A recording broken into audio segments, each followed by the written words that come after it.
I'm Doug, 28 years old, and a financial advisor who's done pretty well for himself. Tonight was supposed to be our typical monthly family dinner, but the tension at this fancy restaurant was different. Despite managing millions, my parents have always seen me as a financial disappointment. The expensive wine had just arrived when my father's face reamed. "Listen, Doug," he snapped. "We're not your bank anymore." Little did they know what was about to happen. Before I continue, let me know where you're watching from in the comments. Hit that subscribe button and stick around to see how I finally stood up for myself. Growing up in an affluent suburb just outside Boston, my childhood looked picture perfect from the outside. Our two-story colonial home with its manicured lawn projected exactly the image my parents wanted: success, stability, and status. My father, Richard, built his reputation as one of the most sought-after orthopedic surgeons in Massachusetts. My mother, Eleanor, commanded respect as a corporate attorney who specialized in mergers and acquisitions. Together, they were the power couple of Brookline, respected, admired, and intimidating as hell. From my earliest memories, the expectations were crystal clear. Excellence wasn't celebrated. It was the minimum requirement. B+ grades weren't achievements. They were disappointments that prompted concerned conversations about my focus. Their vision for my future never included asking what I wanted. It was always assumed I would follow either my father into medicine or my mother into law. The Mitchell name means something in this town. My father would remind me regularly, usually while reviewing my report card, with a frown that suggested I was somehow tarnishing that legacy. By 13, I discovered my passion for numbers and finance. After my uncle gave me a book about investing, I started tracking stocks for fun, creating mock portfolios, and reading financial news instead of sports pages. When I showed my father my mock investment returns, 43% over 6 months, his response was a dismissive chuckle. "That's cute, Doug. But real investing isn't a game. Focus on your biology if you want to get into a good pre-med program." High school became an exercise in dual lives. Publicly, I took all the advanced science courses to please my parents. Privately, I devoured books on financial theory, market analysis, and investment strategies. My guidance counselor noticed my aptitude and suggested I explore economics or finance majors. When I mentioned this at dinner, my mother nearly choked on her wine. "A finance major? That's for students who can't handle real academic rigor," she said, exchanging knowing glances with my father. "Besides, investment bankers are just glorified salespeople." Still, I maintained perfect grades and got accepted to my father's alma mater, Harvard. The assumption was pre-med, and initially I complied.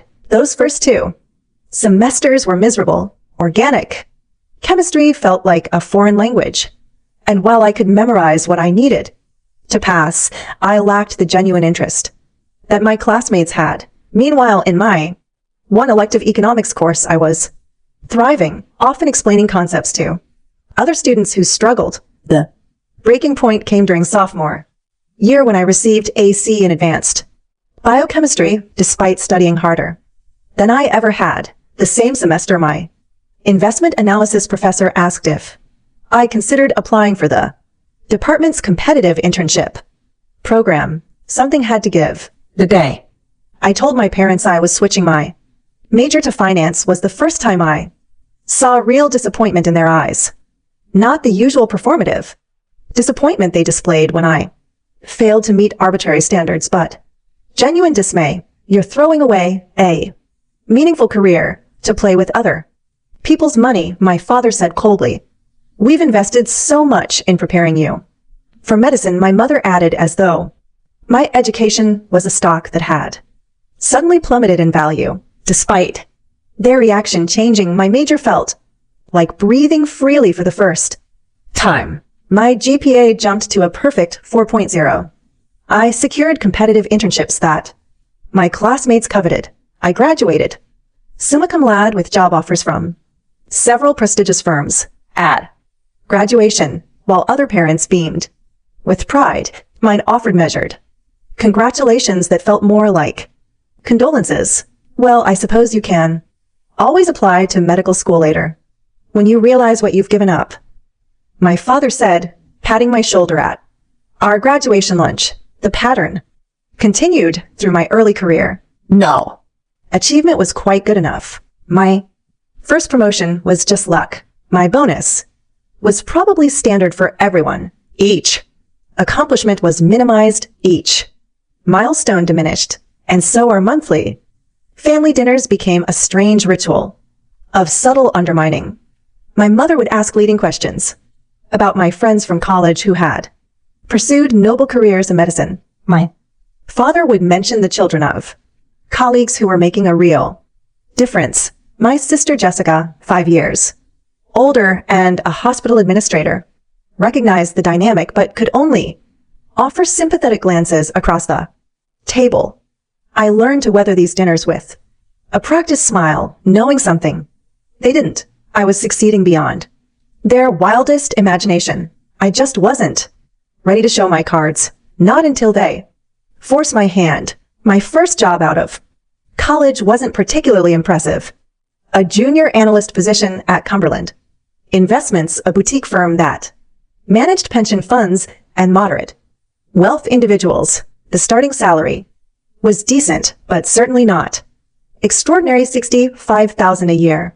I took a small apartment in Cambridge, drove a used Honda, and lived well within my means. This modest lifestyle wasn't just about saving money. It was about flying under my parents' radar. At least it's a foot in the door, my father commented.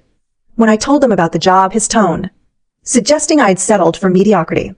What my parents didn't understand was that I had chosen Cumberland specifically because of their unique position in the market. Unlike the massive Wall Street firms where innovation was stifled by bureaucracy, Cumberland was small enough that good ideas could be heard yet established enough to have real capital behind them. During my first 6 months, I observed, learned, and developed a theory about undervalued mid-market companies in the renewable energy sector. When I finally presented my analysis to the investment committee, the reception was lukewarm at best. It's too speculative, said one senior manager. The time frame for returns is too long, said another. Interesting academic exercise, Doug, but not practical for our clients, concluded the head of investments. Rather than argue, I thanked them for their feedback and decided to put my theory to the test. With my own money, I had saved nearly $20,000 from my signing bonus and frugal living, instead of using it for a down payment on a condo as my parents had suggested. I created a personal investment portfolio focused entirely on my renewable energy thesis. Working nights and weekends, I researched companies that others had overlooked, developed valuation models that accounted for future regulatory changes, and made calculated bets on technologies that showed promise despite their current market position. 6 months later, my personal portfolio had grown by 62%, while the market had only moved up 7%. I refined my strategy, reinvested the gains, and expanded my research. During this time, I met Marcus Whitfield, a 50-something senior vice president who had built his reputation on contrarian investments that paid off spectacularly. One evening while I was working late, he stopped by my cubicle and noticed the analysis on my screen. That's not one of our client portfolios, he observed. I admitted it was my personal project, and to my surprise, he pulled up a chair and asked me to walk him through my thinking. For 2 hours, we discussed my strategy, my research methods, and my results. By the end of the conversation, he was nodding thoughtfully. You're on to something here, Mitchell. Most of these old timers are too stuck in traditional energy and big tech to see what's coming. Keep this quiet. Keep building your case and come see me in 3 months. Marcus became my mentor, providing guidance while allowing me to develop my own approach. When I returned to him with even stronger results, he introduced me to 3 wealthy clients who were willing to allocate small portions of their portfolios to my strategy. Consider this your audition.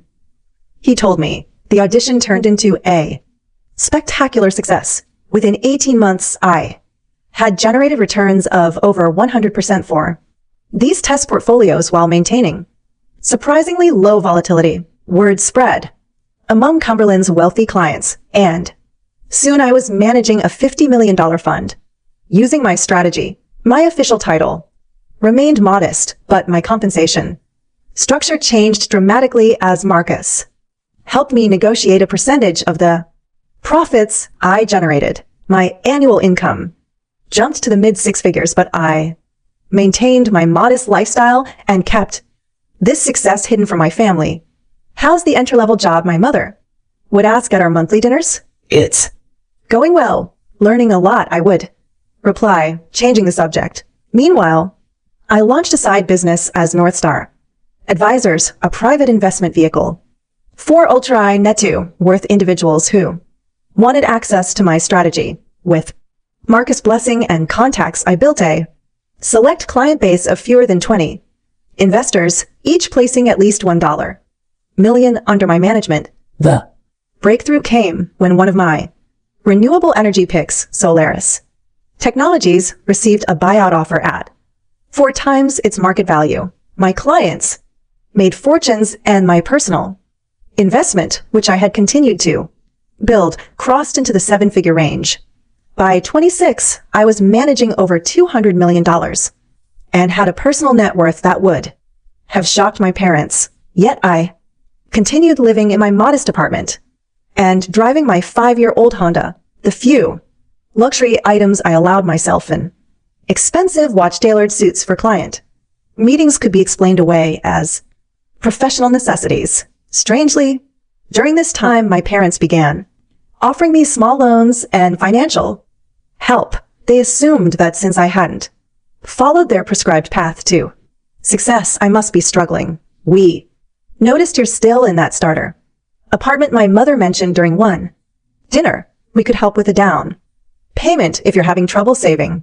Rather than correct their misconception, I occasionally accepted these small offers. A $5,000 loan for a supposed car repair, a generous gift to help with my fictional student loan payments. Each dollar they gave me was carefully invested and grew exponentially, held in a separate account I mentally labeled Parents Return Fund. I knew the charade couldn't last forever. My firm was gaining recognition in investment circles. I had been featured in industry publications.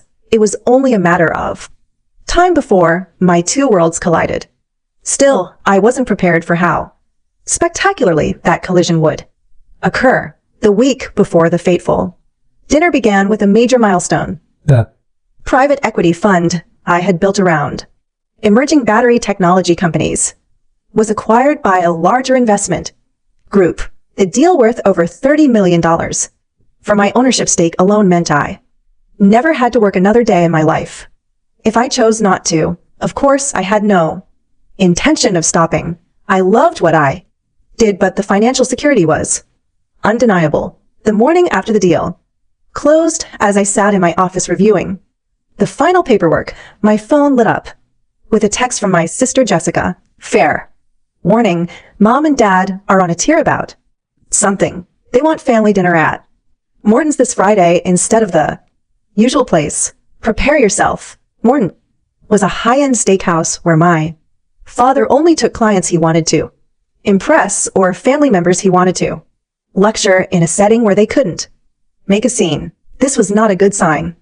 Any idea what's going on? I texted back. Not sure, but they've been huddling and whispering all week. Mom asked if I knew anything about your financial situation. I played dumb. Jessica was the only family member who had an inkling of my true circumstances. While I hadn't revealed specifics, she had picked up enough clues over the years to suspect I was doing far better than her parents assumed. Her husband, Ryan, worked in commercial real estate and had once mentioned my name being associated with a major property. Acquisition. I had sworn them both to. Secrecy. Friday evening arrived with an unusual knot in my stomach. I parked my Honda, which I now kept mainly for family appearances a block from Morton's, and walked the rest of the way, using the time to center myself. Through the window, I could see my parents already seated at a corner table, my father checking his watch with theatrical impatience, though I was 5 minutes early. There he is, my mother said with a tight smile as I approached. She offered her cheek for the obligatory kiss. My father stood for a brief formal handshake. Traffic, he asked, implying I was late when we all knew I wasn't. Not bad, I replied, taking my seat. This is a change of venue, special occasion. They exchanged glances that set off immediate alarm bells in my mind. We just thought it would be nice, my mother said, her voice carrying that artificial brightness that always preceded difficult conversations. The waiter appeared and my father ordered a bottle of K Special Selection Cabernet, a $300 wine he knew I would recognize as extravagant. Another warning sign. When my father spent conspicuously on wine, he was usually establishing dominance before making a point. How's work? He asked as the waiter departed, his tone suggesting he was inquiring about a hobby rather than a career. Busy, good. I had learned years ago that brief positive answers gave them less ammunition. Still at that same firm, Cumberland was it. My mother knew perfectly well where I worked. She was setting up something. Yes, still there.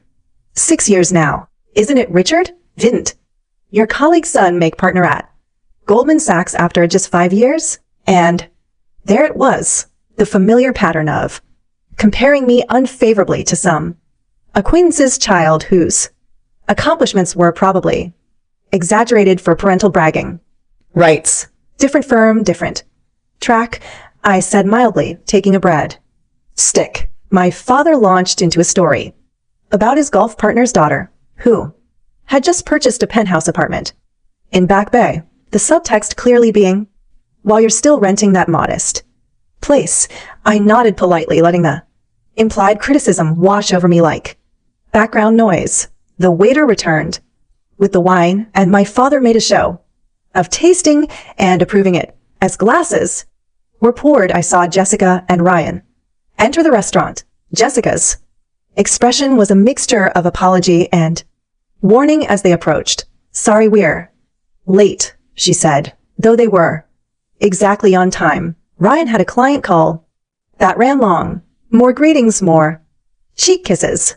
Ryan gave me a subtle nod of solidarity as they sat down. He had endured enough of these dinners to understand the dynamic. We were just catching up with Doug about work. My mother said, Jessica, did you tell them your news? Jessica looked momentarily confused. What news? About the hospital's expansion project, your promotion to oversee it. Oh, that's not official yet, Mom. Well, I ran into Barbara Wilson at the charity luncheon, and she said it was a done deal. You should speak up more, dear. You deserve recognition. My mother had never once encouraged me to speak up more about my accomplishments. The double standard was so familiar it had become almost comical. As appetizers were ordered, my father steered the conversation toward my cousin Brad's new position at a prestigious Boston law firm. The subtext was clear. Family members who had chosen proper careers were thriving while I was presumably stagnating. How about you, Doug? Any exciting developments? Ryan asked, trying to give me an opening to share something positive. Actually, I'm planning a vacation next month. Thinking about Japan? The moment the words left my mouth, I regretted them. My parents exchanged another of their looks. Japan? That's quite expensive, isn't it? My mother asked, her tone suggesting concern while her eyes conveyed skepticism. I've been saving, I said. Simply, my father scoffed. An actual scoff, like a character in a bad movie. Saving on that analyst salary while living in Boston. That must require Quite the budgeting skills. I manage. I took a deliberate sip of the overpriced wine. Maybe you should focus on paying back some of those loans before taking exotic vacations, my mother suggested, her voice honey sweet, but her words barbed. Jessica shot me an alarmed look. Ryan suddenly became very interested in the menu. The trap was being sprung. Loans, I asked, though I knew exactly what she meant. Don't play dumb, Doug, my father said, leaning forward slightly. We've been keeping track. $5,000 for the car repairs last year. $3,000 for that work certification program, the $2,000 for the apartment security deposit when you moved. It adds up. I nodded slowly. I've always intended to pay those back. Really? Because it seems like you've been treating us like a personal ATM while planning vacations to Japan. The waiter chose that moment to approach for our main course orders. The timing was almost comedic. His cheerful, have we decided on entree met with 5 tense faces. Somehow we all managed to order. When he departed, the table fell into uncomfortable silence.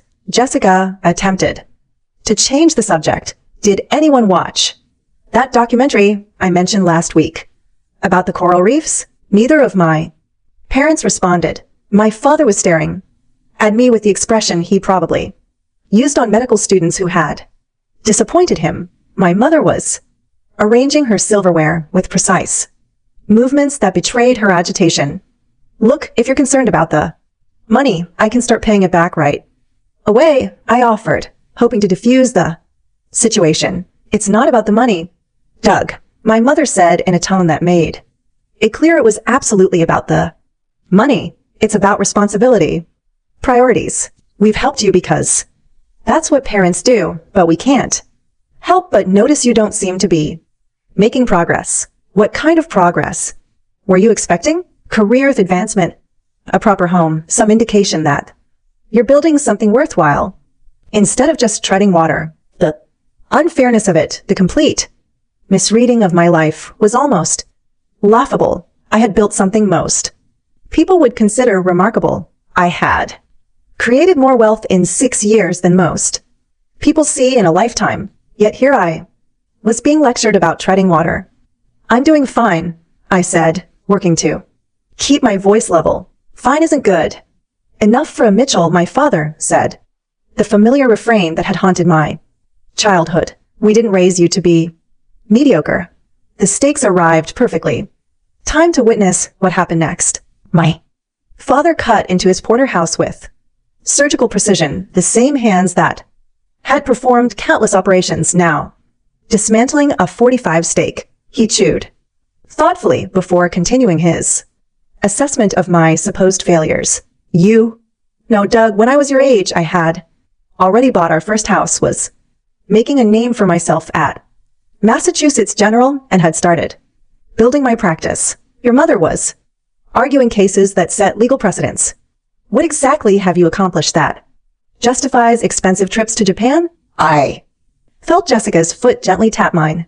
Under the table, a silent plea to stay calm. But 6 years of diminishment had created a pressure that was finally reaching its breaking point. I've accomplished quite a bit, actually, I said carefully. Entry-level financial analysis at a firm. Nobody's heard of my father challenged. Your potential is being wasted and you know it, Richard.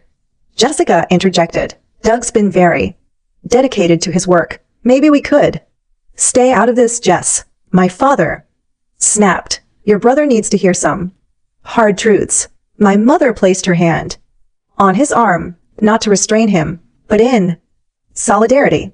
We've been patient, Doug. We've supported you financially and emotionally through this phase. But at some point, you need to get serious about your future. I am serious about my future, I replied, cutting a piece of my own steak with deliberate care. Are you? Because from where we're sitting, it looks like you've been coasting, taking the easy route, and now planning vacations you can't afford while still owing your parents thousands of dollars. Ryan cleared his throat uncomfortably. The market's been strong lately. Maybe Doug's investments have done well. My Father turned to him with an expression of patronizing amusement. Doug's investments with what capital? The $65,000 a year before taxes that these firms pay analysts after Boston rent and living expenses. It's actually $72,000. Now, I said, deliberately understating my income by a factor of about 20. Oh. Forgive me, my father said with mock difference, 72,000. That changes everything. The point is, my mother continued, we're concerned about your financial habits, the constant borrowing, the lack of progress, and now this extravagant vacation plan. I haven't asked you for money in months, I pointed out, because we made it clear the bank was closing. My father said sharply, after that last emergency where you needed $3,000 for some certification program that doesn't seem to have advanced your career one bit. That certification program had actually been a private investment in a startup that had tripled in value, but they had no way of knowing that. I appreciate everything you've done for Me. I said the words feeling hollow. After years of their conditional support. Do you? Because appreciation usually comes with responsibility, with recognition of sacrifice. Jessica attempted intervention again. Dad, I'm sure Doug is grateful. Maybe this isn't the best. No, let's get it all out, he interrupted. I've been holding my tongue for too long.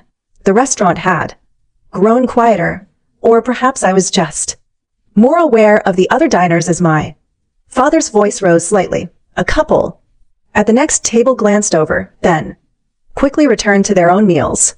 You had every advantage, my father continued. The best schools, our connections, our guidance, and what have you done with it? Taken the path of least resistance, settled for mediocrity, and treated us like an ATM.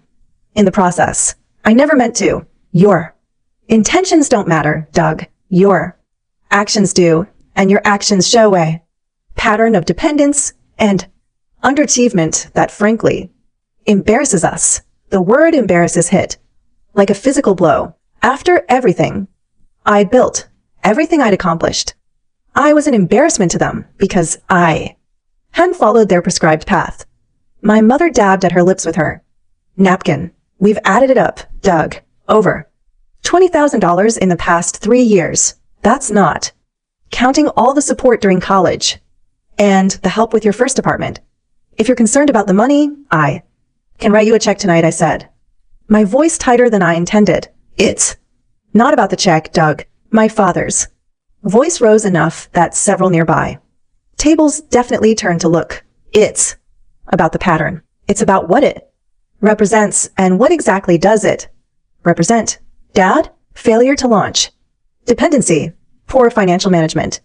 He ticked off each point on his fingers, like a diagnosis. At your age, a man should be self-sufficient, building something, not borrowing from his parents for basic expenses while planning frivolous vacations. The unfairness of it all, the complete misreading of who I was and what I had built, finally broke through my practice.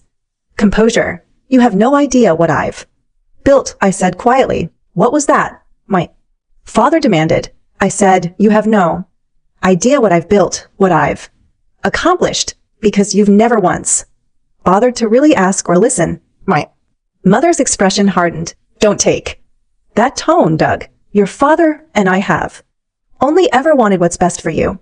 No, I replied, setting down my fork with a soft clink. You've wanted what's best for your image of me. There's a difference. My father's face flushed red. Now listen here. No, you listen, I interrupted, surprising even myself. For years I've sat at these dinners and listened to you diminish my choices, my career, my life. I've nodded and smiled while you compared me unfavorably to every doctor's son and lawyer's daughter in Boston. I'm done with that. An uncomfortable silence fell over the table. Jessica looked both shocked and oddly proud. Ryan was studying his plate with intense focus. My mother's lips had formed a thin line of disapproval. My father leaned forward, his voice dropping to a dangerous quiet. We have supported you financially when you couldn't support yourself. We have given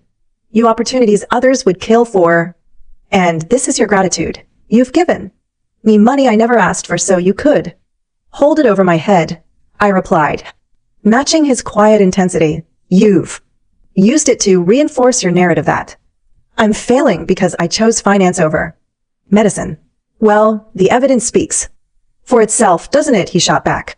28 years old and still needing mommy and daddy's help to make ends meet. It was at this moment that my father's control finally snapped. He slammed his hand down on the table hard enough to make the glasses jump. Listen, Doug, he said, voice rising beyond what was appropriate for the setting. We're not your bank anymore. We're done enabling this mediocrity. If you want to waste your potential, you'll do it without our financial support. The restaurant went silent. At nearby tables, conversations paused mid-sentence. Waiters froze in place, unsure whether to approach or retreat. Jessica closed her eyes briefly, as if in pain. Ryan placed a supportive hand on her arm. In the ringing silence that followed my father's outburst, I felt a strange sense of calm descend. This moment, this public declaration, was actually liberating. They had finally said out loud what had been implicit for years. Before I could respond, my phone buzzed in my pocket. Normally, I would never check messages during a family dinner, but in that frozen moment, I welcomed the distraction. I pulled out my phone and glanced at the screen. It was a text from Martin, my fund manager, Mr. and Mrs. Mitchell, requesting approval for $20,000 monthly allowance from your family support fund. Standard protocol requires your authorization. Approve. I stared at the screen in disbelief as the pieces suddenly clicked into place. The text message glowed on my screen like a revelation. Mr. and Mrs. Mitchell, requesting approval for $20,000 monthly allowance from your family support fund. Standard protocol requires your authorization. Approve. Frame time seemed to slow as I processed what I was seeing. 3 years ago, after my first major investment success, I had established a special discretionary fund for family support. I had authorized my wealth management team to handle routine matters for this fund, helping Jessica with her wedding, covering my grandmother's medical expenses, but larger or recurring withdrawals required my direct approval. The fund was managed by Martin Keller, a discreet, competent professional who handled the family office services for my more substantial assets. He knew my parents but had been explicitly instructed never to disclose my full financial situation to them. Somehow they had discovered the fund's existence but clearly misunderstood their relationship to it. I looked up from my phone to see my parents watching me with expressions of righteous indignation, completely unaware of the bombshell in my hand. Something more important than this conversation, Doug, my mother asked acidly. I held up one finger, asking for a moment, and typed my response to Martin. Denied. Well, handle personally. Call you tomorrow. Who could possibly be texting you that takes priority over this family discussion? My father demanded. Actually, I said calmly, setting my phone face down on the table. It was Martin Keller, my fund manager. My father's brow furrowed in confusion. You're what? My fund manager from Keller Partners, the private wealth management firm that handles my investment portfolio. My parents exchanged puzzled glances. Jessica bit her lip, sensing what was coming. Ryan suddenly became very interested in his water glass.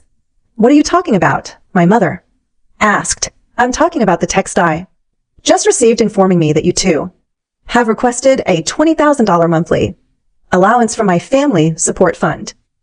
The confusion on their faces shifted ever so slightly, first to surprise, then to something more guarded. There must be some mistake, my father said, but his voice lacked conviction. No mistake. Martin was very specific. You contacted his office yesterday.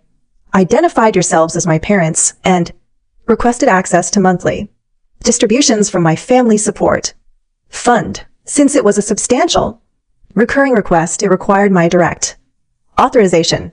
I kept my voice even controlled, which I just denied. My father's face already flushed from our argument darkened further. My mother's hand went to her throat in an instinctive gesture of distress. I don't understand, she said, though something in her eyes suggested she was beginning to. It's quite simple. Really, Martin Keller works for me, not for you. The family support fund is my money, not yours, and I've just refused your request to access $20,000 monthly from my assets. A heavy silence fell over the table. In the background, the normal sounds of the restaurant, silverware clinking, muted conversations, waiters moving between tables, created a surreal soundtrack to the moment. This is absurd, my father finally said, but the bluster had drained from his voice. What kind of game are you playing? No game, Dad. Just the truth I've never shared because, frankly, you never seemed interested in hearing it. Jessica cleared her throat. Maybe we should continue this conversation somewhere more private. She was right, of course. The tables around us were trying very hard to appear disinterested while clearly hanging on every word, but I was beyond caring about appearances, something my parents had weaponized against me for years. Cumberland Investments is a boutique firm, as you've often pointed out, I said, ignoring Jessica's suggestion. What you don't know is that 4 years ago, I developed an investment strategy focusing on renewable energy and battery technology that has generated extraordinary returns. I now personally manage a fund worth over $300 million, with my own equity stake worth significantly more than that. My mother's mouth opened slightly, then closed without speaking. The certification program you mockingly referenced, that was actually a strategic investment in a startup that tripled in value. Those car repairs, an investment in a material science company that's revolutionizing solar panel efficiency. Every dollar you loaned me has been invested and grown exponentially. I've kept track of every penny in what I call the parents' return fund. The current balance would surprise you. My father's expression had transformed from anger to stunned disbelief. My mother was very still, her wine glass frozen halfway to her lips. That's not possible, she whispered. The modest apartment I maintain, it's one of 6 properties I own. I keep it specifically for family appearances. My primary residence is a penthouse overlooking Boston Harbor, the Honda One. Drive to these dinners. I keep it for the same reason. My actual vehicles would be too conspicuous. Ryan, who had some knowledge of my success through his real estate connections, nodded almost imperceptibly, confirming this wasn't some elaborate bluff. The irony, I continued feeling oddly detached as years of pent-up truth poured out, is that while you've been treating me as a financial failure, I've been quietly setting aside funds to ensure your retirement would be Bruced comfortable, despite knowing you had mismanaged your own finances. At this, my father flinched visibly. It was a direct hit. They had indeed been experiencing financial difficulties due to overspending and poor investment choices, though they had hidden it. Well, how would you know about our finances? He demanded, a defensive edge creeping back into his voice. The same way you apparently found out about my family support fund. I make it my business to know. The difference is I was planning to help without humiliating you, without making you gravel for an allowance. My mother set down her wine glass with a shaking hand. Doug, if this is true, it is true. Every word. The Japan trip you mocked. It's for a business meeting with potential investors, followed by a well-earned vacation. The loans you've been tracking so meticulously. I've never needed a dollar from you since graduation, but I accepted them to maintain the fiction. You seemed so invested in that I was Struggling without your chosen career. Path. Jessica reached across the table and squeezed my hand briefly. I'm proud of you, she said quietly. You knew about this? My mother asked her accusingly. Not the details, Jessica replied, but I knew Doug was doing well, unlike some people. I actually listened when he talked about his work. My father ever. The strategist was quickly recalibrating. I could see it in his eyes, the shift from indignation to calculation. Suddenly, I wasn't in embarrassment. I was an opportunity. Well, he said with forced joviality. This is certainly a surprise. You should have told us, son. We would have been proud. Would you? I asked simply. Because 10 minutes ago, before you knew about my success, I was an embarrassment, a disappointment, a failure who couldn't pay back his loans. We were concerned. My mother interjected smoothly. Parents worry. You've misinterpreted. I don't think I have, I interrupted. I think I've interpreted things exactly as they are for the first time in my life. The waiter approached cautiously, sensing the tension. Is everything all right with your meals? Everything's fine, my father said dismissively. Just a family discussion. Actually, I said, reaching for my wallet. I'm finished. I extracted several hundred bills more than enough to cover the entire meal, with a generous tip, and placed them on the table. That should cover dinner. Consider it the final installment in our financial relationship.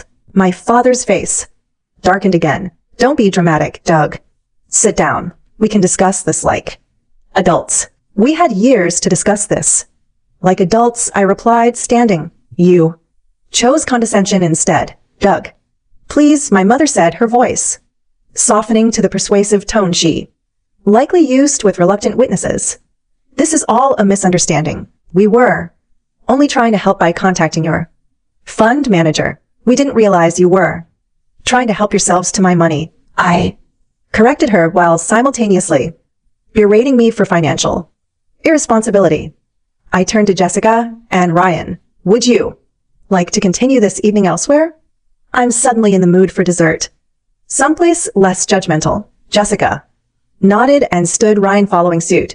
I think that's a good idea. My father's face had transitioned from red to an alarming purple. You're making a scene, he hissed. No, Dad. For once, I'm just being honest. As the three of us prepared to leave, my mother made one last attempt. Doug, whatever issues we have, we can work them out. We're family. I paused, feeling a complex mix of emotions. Anger, hurt, but also a strange sort of pity. Yes, we are family, and that should have meant supporting my choices, celebrating my successes, even the ones you didn't understand or approve of. Instead, you chose to diminish me at every turn because I didn't follow your prescribed path. That's not fair, my father protested. No, it wasn't fair. None of it was fair. But now we all know where we stand.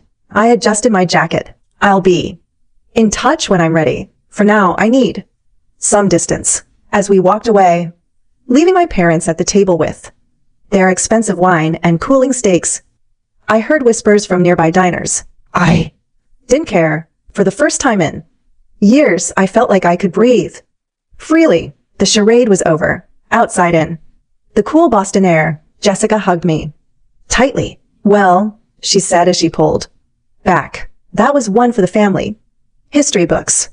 Ryan clapped me on the shoulder. Want to tell us the whole story over ice cream? I think we've only scratched the surface. I smiled, feeling lighter despite the emotional weight of the confrontation. Ice cream sounds perfect. And yes, there's a lot more to tell. As we walked toward my sister's car, I glanced back at Morton's one last time through the window. I could see my parents' heads together in intense conversation. Their expressions a mixture of shock, anger, and most tellingly, calculation. They were already planning their next move. Let them plan, I thought. The power dynamic had shifted permanently, and we all knew it. Their laughter had indeed stopped instantly. The morning after the Morton's confrontation, I woke to 17. Missed calls and 32 text messages. 15. Calls were from my mother, 2 from my father. The texts ranged from my mother's increasingly frantic, please call us, to my father's more direct, this situation requires immediate discussion. Jessica had texted once. They've been calling me nonstop. Holding firm on my end. Take your time. I made coffee in my Harborview penthouse, the home my parents never knew existed, and watched the early morning light play on the water. For the first time in years, I felt no obligation to respond immediately to their demands. The relief was palpable, like setting down a heavy weight I'd carried for so long I'd forgotten it was there. After our ice cream escaped the night before, Jessica and Ryan had invited me back to their home in Brooklyn over late night whiskey. I had filled in the gaps for them, the full extent of my financial success, the elaborate charade I had maintained, and the complex emotions behind it all. I can't believe you kept this up for so long. Jessica had marveled. Why not just tell them years ago? The question had made me pause. At first, it was about proving myself on my own terms. Then, as their dismissiveness continued, despite my growing success, it became, I don't know, a psychological experiment. How long could they maintain their fiction about me in the face of contrary evidence they weren't seeing because they weren't looking? Ryan had shaken his head in disbelief. Man, they are going to be working overtime to rewrite this narrative. He wasn't wrong. By mid-morning, my mother had switched tactics from urgent pleas to a carefully worded email suggesting we had all overreacted in the heat of the moment and should clear the air as a family. My father predictably took a different approach. His email was shorter, more direct. Your mother is distraught. Whatever issues exist between us causing her this pain is beneath you. Call immediately. The emotional manipulation was so transparent now that I had stepped outside their carefully constructed reality. Had it always been this obvious? Around noon, my phone rang with a call from Marcus Whitfield, my mentor. From Cumberland. Doug, he said when I answered. Interesting development this morning. Your father called me directly at the office. This was unexpected. How did he even get your number? Apparently, he's been doing some research. Wanted to discuss my professional relationship with his son. Seemed very interested in verifying certain details about your position and responsibilities. Let me guess. He was fishing for information about my finances. Marcus chuckled in the least subtle way possible. I kept things appropriately vague, of course, client confidentiality and all that, but I thought you should know they're making inquiries. Thanks for the heads up and for your discretion. Always. By the way, congratulations on the Benchmark acquisition. That was masterfully executed. After hanging up, I called Jessica to compare notes. They showed up at our house this morning. She told me, sounding exhausted. Mom was crying. Dad was demanding to know everything I knew about your supposed financial situation. As he put it, he still half thinks you were bluffing. What did you tell them? That this was between you and them, and I wasn't getting in the middle. But Doug, she hesitated. There's something else you should know. What's that? They're in trouble financially. Worse than I realized. Mom let it slip when she was trying to explain why they contacted your fund manager. Apparently, Dad made some bad investments and they've been living beyond their means for years. The facade is cracking. This explained much of their recent behavior, but it didn't excuse it. Did they actually admit they were trying to access my money? Not in those words. They're spinning it as exploring family financial resources and ensuring everyone's needs are met. You know how they talk. I did know. Everything was always framed as concern, as parental responsibility, as looking out for my best interests, never as control or manipulation, or in this case, attempted financial exploitation. 3 days after the Mortons incident, I Met with my attorney, Diane Winters, to discuss establishing clear financial boundaries. They have no legal claim to your assets, she assured me, but documenting everything is prudent. The loans they gave you, you kept records. Every dollar, every date with notes about what was said at the time. Good.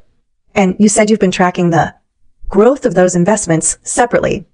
I nodded. The Parents' Return Fund contains the original amounts plus all growth from investments made with that capital. It's grown to just over $300,000.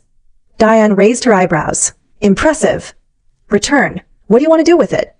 I want to repay them the original amounts around $20,000 and make it clear. That concludes our financial relationship. The growth stays with me since I generated it through my investment expertise. And what about their financial troubles? Your sister mentioned they might be facing difficulties. I had been wrestling with this question since learning the extent of their problems. Despite everything, they were still my parents. I'll establish a trust, I decided, conservatively invested enough to ensure they maintain a comfortable lifestyle without extravagance, but with strict conditions and professional oversight. They won't have direct access to principal. That's generous. Considering the circumstances, Diane observed, it's not about generosity. It's about who I want to be versus who they tried to make me. A week after the confrontation, with no direct contact beyond those initial messages, my parents escalated their campaign. They began reaching out to mutual acquaintances, family, friends, even distant relatives, anyone who might have influence with me, sharing their version of events. In their telling, I had misunderstood their intentions, overreacted to parental concern, and was now cruelly cutting them off despite their years of support and sacrifice. The manipulation might have worked in the past, but now it only strengthened my resolve. Each flying monkey they dispatched received the same calm response. This is a private family matter that's being addressed appropriately. 10 days after Morton's, I finally agreed to a phone call, not with both parents together where they could tag team and control the narrative, but with my mother alone. Doug, darling, she began, her voice carefully modulated to convey both warmth and hurt. We've been so worried. This silence isn't like you. It's exactly like me, Mom. You just never noticed because I always responded to the pressure before. Pressure. We've only ever wanted what's best for you. What you thought was best for me. There's a difference. She sighed dramatically. Your father and I may have been overzealous in our guidance. We can acknowledge that, but everything we did was from love, including trying to access my money behind my back while simultaneously criticizing me for financial irresponsibility. A pause. That was a misunderstanding. We were exploring options for family financial planning. If you had been open about your success, would it have changed how you treated me at all those dinners? The constant comparisons, the diminishment, the subtle digs. Another longer pause. Were your parents, Doug? We've supported you your entire life. That's not an answer. The conversation continued in this vein. My mother, alternating between justification, deflection, and appeals to family loyalty. At no point was there a genuine acknowledgement of the behavior that had led to this breach. Your father wants to speak with you, she said finally. Not yet. I need more time. He's not well, Doug. The stress of all this. Mom, I interrupted gently, but firmly. I'm going to hang up now. I'll be in touch soon about some financial arrangements I'm making. In the meantime, please respect my need for space. 2 weeks after the confrontation, I had my attorney deliver documents outlining the financial arrangements I had decided upon. The trust would provide them a comfortable monthly income without access to the principal. All previous loans were formally forgiven. A separate document made it clear I would not be providing any additional financial support outside these arrangements. The response came quickly. My father left a voicemail that Started controlled, but devolved into anger. This trust is insulting. We are not children to be managed. After everything we've done for you, the sacrifices we've made, call me immediately to discuss dissolving this ridiculous arrangement. I didn't call. Instead, I sent a brief email. The terms are non-negotiable. The trust provides security without enabling the financial mismanagement that has created your current situation. I'm happy to discuss rebuilding our relationship as a family, but our financial relationship is now strictly defined by these documents. His reply was a single line. We raised you better than this, but they hadn't not. Really, they had raised me to believe my worth was tied to following their prescribed path to measuring success by their narrow definition to seeking their approval above my own fulfillment. The person I had become financially successful, but more importantly, ethically grounded, had developed largely in spite of those lessons, not because of them. A month after Morton's, Jessica called with an update. They're starting to accept the new reality, she reported. Dad's pride is still wounded, but the first trust distribution arrived, and I think the reliable income is a relief.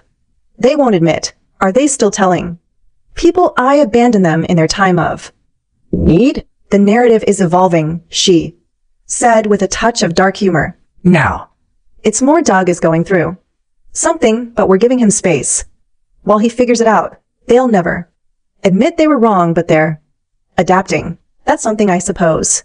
It's progress. By the way, Ryan and I are having a small dinner party next weekend. Nothing fancy. Would you come? They won't be there. I promise. It was the first social invitation I had accepted since the confrontation. The evening was refreshingly normal.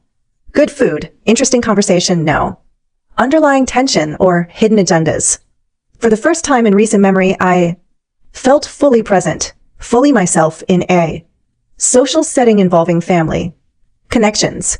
6 weeks after Morton's, I received an unexpected email from my father. The subject line was simply, "Acknowledgement, Doug." It began, "This is difficult to write, but recent events have forced me to reconsider certain assumptions and behaviors. While I maintain that our intentions were good, I recognize that our approach may have been flawed. Your success achieved independently and on your own terms speaks for itself. I am attempting to understand why it was necessary for you to conceal it from us for so long. That reflection has been uncomfortable but necessary. The trust arrangements, while initially feeling like an affront, have provided stability during a challenging time. For that, I am grateful. When you are ready, I would appreciate the opportunity for a conversation, not to defend past actions, but to establish a more honest foundation. Moving forward, regardless of our differences, you are my son, and that counts for more than I have perhaps demonstrated recently. Dad, it wasn't an apology. Not really. But for my father, this level of self-reflection was unprecedented. It was a start. 6 months after the confrontation at Morton Steakhouse, I found myself standing outside my parents' home in Brooklyn, feeling a complex mixture of resolve and apprehension. The sprawling Colonial looked exactly as it had throughout my childhood, immaculately maintained, imposingly perfect from the outside. I wondered if the facade still matched the reality within. The past half year had been transformative. With the weight of pretense lifted, I had restructured both my professional and personal lives around authenticity. I had moved my primary office from the Cumberland building to my own space in the financial district. I had begun speaking at investment conferences under my own name, no longer concerned about maintaining a low profile. I had even started mentoring young analysts who, like me, had unconventional approaches to the market. More significantly, I had begun working with Dr. Ella Mercer, a therapist specializing in family dynamics and adult children of high achieving parents. Our weekly sessions had helped me untangle the complex web of expectations, conditional love, and performance anxiety that had defined my relationship with my parents. The need for parental approval doesn't simply vanish because we intellectually recognize its toxicity, she had told me during a particularly insightful session. But we can learn to separate our self-worth from their assessment. Those words echoed in my mind as I rang the doorbell. This was the first time I would be seeing both parents together since that night at Morton's. My mother opened the door, her expression carefully neutral. Doug, right on time. She stepped back to allow me in, offering her cheek for the customary kiss. I noticed she had lost weight, and there were new lines around her eyes. How is Japan? She asked as she led me through the familiar hallway. Productive and fascinating, I replied, surprised. She had remembered the investment opportunities there are promising. The formality of our exchange felt strange. After months of minimal contact, but it was better than the passive-aggressive tension that had characterized our interactions before. My father was waiting in the living room, standing, rather than sitting, as though unsure of the proper protocol for this new reality. He looked older, somewhat diminished, without the armor of absolute certainty he had always worn. Son, he said, extending his hand. We shook a businesslike gesture that somehow contained more honesty than the performative hugs of the past. Thanks for agreeing to meet here, I said, taking a seat on the sofa. I thought familiar territory might make this easier. Your mother made your favorite beef Wellington, my father said, an olive branch of sorts, though I suppose your tastes may have changed.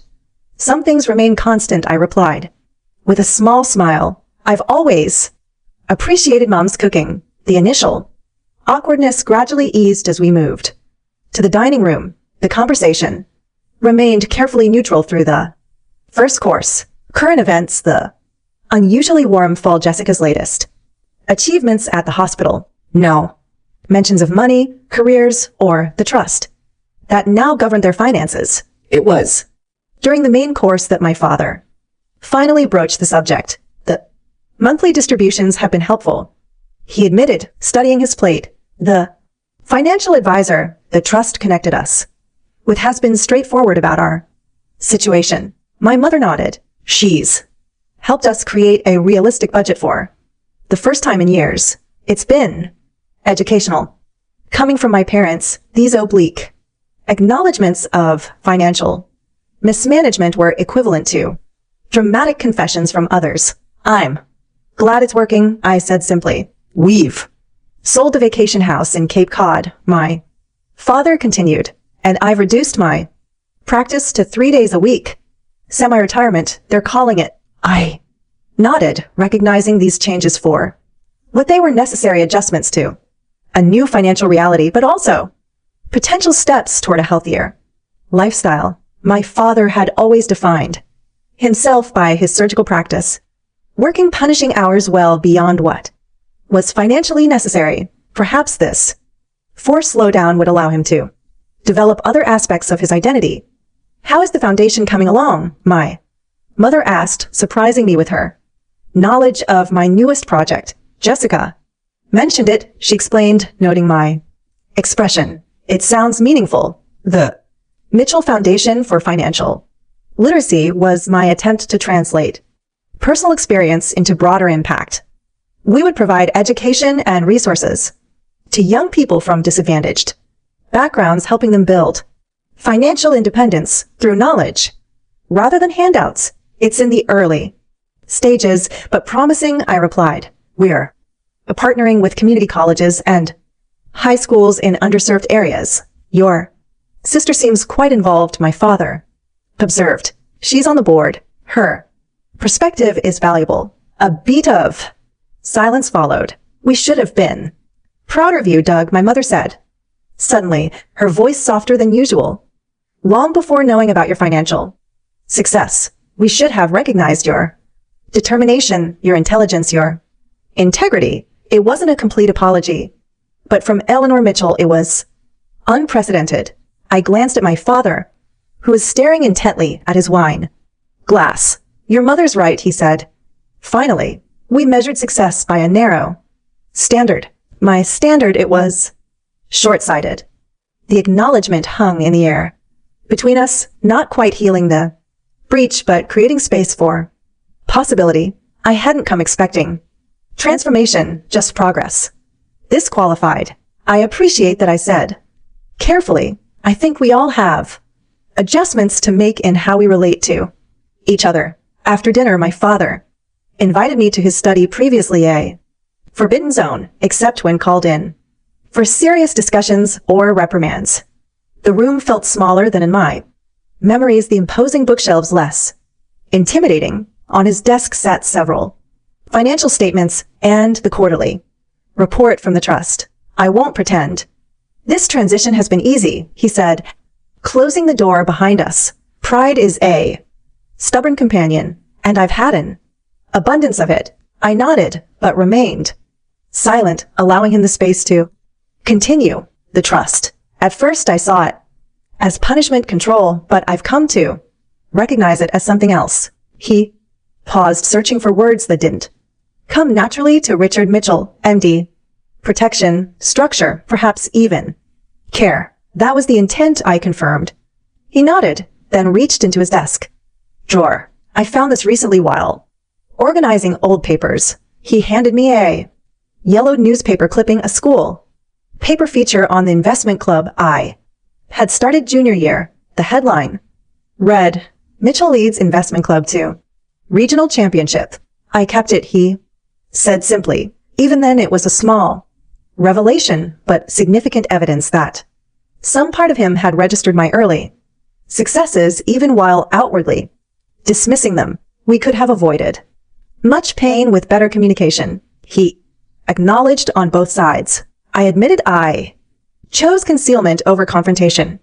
With good reason, perhaps. He looked up from the clipping. Your mother and I had discussed it at length. The monthly dinners, the constant comparisons, the pressure we applied. We thought we were motivating excellence. You were motivating performance anxiety and resentment, I said frankly. He winced, but nodded. A hard truth, one of many I've had to face recently. As I prepared to leave, my mother pressed a container of leftovers into my hands, a motherly gesture that felt both familiar and newly authentic. We're learning, Doug, she said quietly, slowly, imperfectly, but learning. That's all any of us can do, I replied. The reconciliation wasn't instant or complete. Trust, once broken, rebuilds gradually through consistent action rather than dramatic declarations. But that evening marked a turning point, the first honest exchange we'd had in perhaps our entire relationship. Over the following months, we established new patterns of interaction. Monthly dinners resumed, but in a rotation of locations. Sometimes at Jessica's, occasionally at restaurants, once even at my penthouse, which my parents entered with poorly concealed shock at its elegance and views. The dynamic shifted subtly, but significantly. My father began asking genuine questions about my investment strategies, listening with respect rather than skepticism. My mother stopped offering unsolicited advice and started sharing more of her own uncertainties and challenges. During the winter holidays, a moment crystallized the change. At Jessica's home, surrounded by family, my father raised a toast. To Doug, he said, his voice steady, but emotion evident in his eyes, whose success has been earned through vision, determination, and courage, including the courage to chart his own course when others he paused, when I couldn't see its merit. I'm proud to be your father. The words I had longed to hear for decades. They came not in response to my conforming to his expectations, but in recognition of my having defied them successfully. Later that evening, my mother found me alone in the kitchen. I owe you a proper apology, she said without preamble. Not just for the recent unpleasantness, but for years of conditional support. Mom, please let me finish. I've rehearsed this. She smiled briefly. As a lawyer, I should know that intent doesn't negate impact. We intended to push you toward success, but we made you feel inadequate instead. That was wrong. And I am truly sorry. The simple, direct acknowledgement meant more than any elaborate explanation could have. Think. You, I said. That means a lot. Spring brought a new development. After consultation with my financial and legal teams, I established the Mitchell Family Foundation, separate from my financial literacy initiative, focused specifically on creating structure for family financial support with clear boundaries and purpose. This isn't about control, I explained at the formal dinner where I presented the concept. It's about legacy planning that benefits everyone while maintaining appropriate boundaries. My parents, Jessica and Ryan, and several extended family members listened as I outlined the foundation's principles: support for education, healthcare, entrepreneurship, and quality of life, but with clear criteria and professional oversight. No direct access to principal, no arbitrary withdrawals, no financial relationships that could damage personal ones. I've learned that money without boundaries destroys relationships. I explained this foundation creates a framework that allows for support without enabling dependence or breeding resentment. My father, who once would have rejected any financial structure he didn't control, nodded thoughtfully. Wisdom often comes from difficult experience, he observed. You've turned yours into something constructive. The journey from confrontation to reconciliation taught me lessons I now share with others through my foundation work and mentoring. True wealth isn't measured by account balances, but by the authenticity of our relationships and the integrity of our choices. Boundaries aren't selfish. They're essential. Protection for all parties in any relationship, especially those involving financial dynamics. Validation from others feels hollow if it's based on false premises. Real satisfaction comes from being recognized for who you truly are. Forgiveness doesn't require forgetting. It's possible to move forward with clear eyes about the past while choosing not to be defined by it. Family systems can change, but rarely through dramatic confrontations alone. Sustainable transformation requires consistent reinforcement of new patterns. Perhaps most importantly, I learned that standing in your truth, however uncomfortable initially, creates the only foundation on which genuine relationships can be built. 6 months after that confrontation at Morton's, my life had transformed in ways I couldn't have predicted. The facade had crumbled, but what emerged was more solid, more authentic, and ultimately more rewarding than the elaborate charade I had maintained for years. The most valuable currency isn't money, it's truth. And that's a wealth no one can take from you once you claim it. What about you? Have you ever had to stand up to family expectations that didn't align with your authentic self? Have you experienced the freedom that comes with finally dropping a facade you maintain for others? Comfort? Share your story in the comments below, and don't forget to like, subscribe, and hit that notification bell if you want to hear more stories about finding your authentic path.